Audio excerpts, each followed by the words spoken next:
Vale, vamos a volver a la pista. Técnicas de conducción. ¿Qué tal las llevas? El hecho de ir repartiendo la frenada. Que por lo que hemos visto en el Fórmula 4, tienes aquí como una palanquita para adelante y para atrás para repartir la frenada. El trail braking se llama, ¿no? Creo que se llama así. Pues El lift and coast. Todo esto, ¿cómo las llevas? En mitad de una carrera. Pues en mitad de una carrera, dependiendo de tus objetivos, por ejemplo, en una carrera endurance sí que te puede llegar a ser necesario hacer lift and coast y estas cosas, pero generalmente en carreras estilo sprint, como las que son en F4 y en Porsche y demás, son vueltas de quali constantemente. O sea, intentando no reventar los neumáticos, porque al final te tienen que durar toda la carrera, y las siguientes carreras, porque hay muchas veces, en F1 no, pero en F4 teníamos un juego y medio de neumáticos para 3 carreras. O sea, era jodido.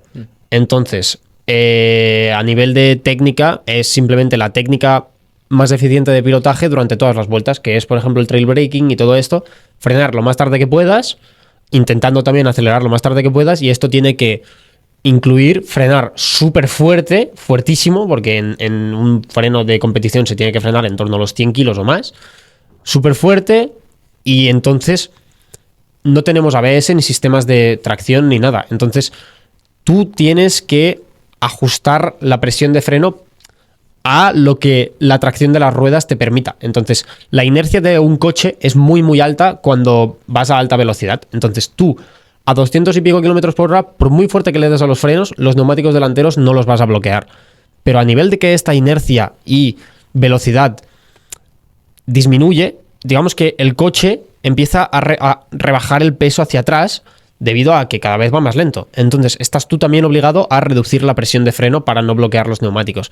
Entonces, es por eso que tenemos que frenar súper fuerte al principio para aprovechar estos momentos para bajar la máxima velocidad posible, pero desde ese mismo momento tienes que empezar a soltar freno para no bloquear los neumáticos. Y ya cuando llegas a la curva que vas a empezar a girar, tienes que soltar aún más, porque pasas todo el peso a un lado y una rueda se queda con muy poco peso. Y si mantienes la misma presión de freno, bloqueas esa rueda. Claro. Y tú, como piloto, ¿cómo sabes la vida de las gomas? ¿Cómo están? Es feeling. Feeling puro y duro que te he contado yo del chasis o a nivel del volante y tal. Cuando, bueno, primero de todo, los tiempos por vuelta caen una barbaridad, pero caen porque el coche tiene menos agarre. O sea, tú notas como los neumáticos pasan de ser la hostia, tener un grip increíble, a empezar a entrar a una curva y sentir que el coche empieza a deslizar de las 4 ruedas, a que cada vez que aceleras el coche empieza a derrapar un poquito de más, a que el coche le cuesta entrar en las curvas. Es desgaste de los neumáticos. Pero ¿y tú ahí no dudas en que, o sea, a lo mejor ya si llevas 25 vueltas de neumático, sí que obviamente es el desgaste, pero imagínate que empiezas a tener esa sensación en la vuelta 10, vuelta 12. Y antes. ¿Tú no dudas de si a lo mejor es fallo tuyo y no de las gomas? O sea, a lo mejor dices, Te puede pues a lo pasar. mejor he pasado un poquito, he llegado un poquito pasado a esta curva. Este deporte es muy complicado mentalmente, porque yo creo que es exageradamente exigente, porque tus capacidades tienen que estar al 100% absolutamente todo el rato, dependiendo de las condiciones en las que te encuentres. Y todos estos factores pueden influir en tu propia confianza para ir rápido en el circuito. Y no solo las gomas, sino que la pista a veces simplemente está más lenta. Da igual que tú hagas mejor conducción, vas a ir un segundo más lento que por la mañana. ¿Por qué? La pista está peor. No hay Afecta otra. mucho la temperatura de pista, sí. Todo, mucho, exagerado. En plan, la temperatura de pista, el viento, todo.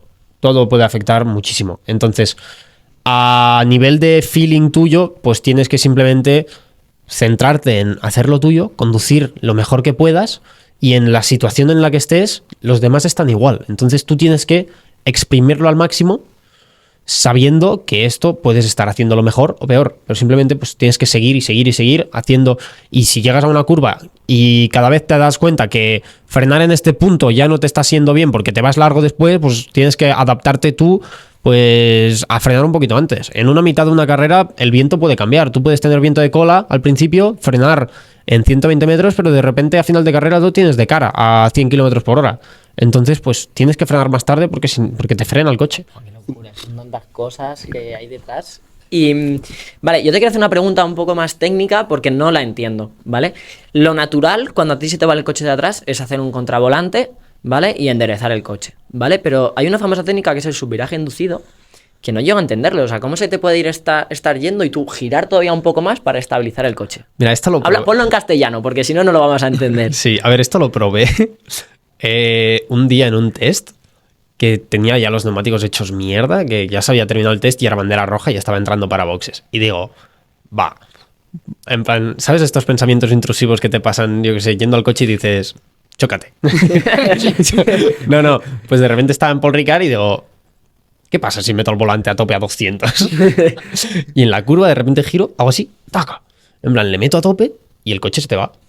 Se va recto. El subviraje inducido lo que haces es crear subviraje. El subviraje es el hecho de que se te vaya recto el coche. Tú cuando sobrepasas exageradamente el límite de adherencia de los neumáticos se te van, en plan, dejan de girar. Simplemente es como bloquear los neumáticos. Cuando tú bloqueas los neumáticos, por mucho que tengas las ruedas girando, te va recto. ¿Por qué? Porque no hay adherencia en el suelo, simplemente. Entonces, el hecho de crear subviraje inducido sirve para contrarrestar este tipo de que tú dices que se te va de atrás. Esto lo hacen sobre todo pilotos de simuladores. En la vida real no lo haces. Te cargas el neumático, ¿no? Bueno, no que te lo cargues, que también, sino que no tienes simplemente la confianza de que se te está yendo el coche y meter volante. O sea, cuesta mucho a nivel de confianza. En lluvia sí que te puede llegar a servir. En lluvia te puede pasar un montón. De hecho, mucha gente lo hace. En plan de esto de que entras a una curva y ves que el coche se te está empezando a descontrolar, le metes un volantazo hacia la izquierda, digamos, para crear subviraje y que se te vaya recto el Es coche. que lo veo tan antinatural. Es muy O sea, hay antinatural. que tenerlos cuadrados para que se te vaya encima en lluvia Tal cual. y decir, se me está yendo y lo natural que te sale, el reflejo es tal, ¡pam! Meter volantazo. Lo he probado alguna vez y sí que, o sea, en la vida real funciona y en el simulador también. Locura. Lo único que, bueno, pues Tiene sus pros y sus contras. no lo uso mucho porque simplemente es como que te quedas muy tonto, tipo, es muy raro a nivel físico sentir el meter volantazo y de repente tener que contrarrestar ese, porque tú creas un subviraje que dependiendo de la situación te cuesta volverlo a rectificar. Entonces, pues no lo uso demasiado. Justo estamos hablando del tema de las técnicas de conducción. ¿Se aplican de la misma manera para un Fórmula, por ejemplo, un Fórmula 4, que en Porsche, por ejemplo? Cambia un poquito, pero a nivel de teórica y funcionamiento es el mismo. Lo único que el coche pesa más y además las suspensiones son más... O sea, hay más trayectoria en las suspensiones. Entonces, por ejemplo, en un Fórmula, digamos, que es un coche súper rígido, llegas a una curva, frenas en 100 metros o en 80, muy fuerte al principio y desde un primer momento tienes que empezar a soltar, porque eso va tan rápido que ya tienes que estar girando. Entonces tienes que frenar y empezar a soltar, entrar a la curva, acelerar a fondo, todo pasa súper rápido. En un GT es un poco distinto. Hay una masa mucho más grande de peso que controlar. Entonces llegas a una curva, frenas a 150, digamos, bastante más antes. Y es distinto. No puedes... En un Fórmula, los cambios son tan agresivos y es muy ligero que tú puedes frenar súper fuerte al principio, que no vas a bloquear ni nada. Y al ser tan rígido, el cambio de pesos es tan instantáneo que simplemente pues la inercia te permite ser súper agresivo a nivel de frenada. Pero en un GT, por ejemplo, en el Porsche Cup, a nivel de repartición de freno ya cambia un montón. En el Fórmula 4 tengo 60% de repartición delante y en el Porsche tengo 60% detrás. Entonces cambia una barbaridad. Y la técnica cambia ligeramente un poco. Porque en vez de frenar lo máximo que puedas y empezar a soltar, porque si no empiezas a bloquear los neumáticos y entrar a la curva como un loco y demás, cambia un poco y lo que tienes que hacer es frenar muy fuerte, pero unos 15 bares menos fuerte que en lo que es el Fórmula.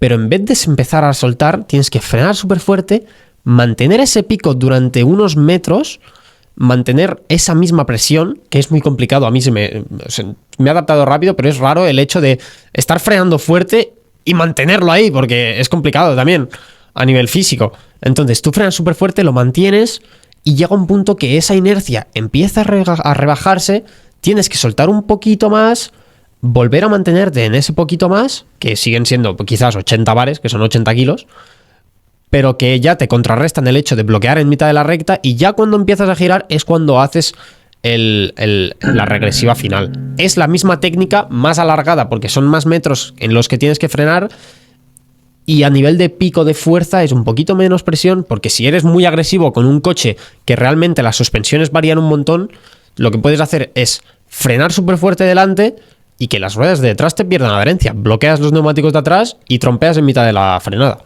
Es que llegar a la curva y que ver que se te empieza a ir de atrás, de frenar fuerte. Y una pregunta. El otro día, preparando un poquito la entrevista y tal, viendo un poquito tus redes, vi un vídeo de, no sé cómo se llama exactamente la técnica, pero se dice mucho como el punta tacón, que es el generar una velocidad en el motor acorde a la velocidad que llevan las ruedas. ¿Cómo haces eso? O sea, esto hice un vídeo ayer y explicándolo de hecho. El punta tacón es una técnica que funciona con los... O sea, el punta tacón tiene como objetivo estabilizar el coche en una frenada. ¿Por qué? Porque tú cuando bajas una marcha, si eres muy agresivo para sacar el embrague y todo, haces microbloqueajes con las ruedas de tracción. Por ejemplo, si es un delantera, pues microbloqueas los cambios y demás, el coche se vuelve inestable, y si es trasera, pues se te vuelve así un poco loco y demás. Entonces, el mero objetivo del punta tacón es estabilizar ese peso, y lo que hace es alinear las revoluciones por el motor con la velocidad de las ruedas. Entonces, tú si rebajas de marcha, digamos que es complicado de explicar, pero hay las líneas de las marchas, pues tú cambias a 6.000, ¿vale? Cambias de tercera a cuarta a 6.000 revoluciones por minuto. Pero claro, tú frenas, bajas a unas 3.000 o 2.000 y vas a pasar a la siguiente marcha. Entonces, en vez de estar en 6.000, estarás en 3.000 o 4.000. Y entonces tú le das ese toquecito de acelerador para subir esas revoluciones un poco más y no sobrecargar el motor en un momento que sea muy agresivo. Entonces, el objetivo es simplemente estabilizar el coche en una frenada. ¿Qué pasa? Que esto funciona en...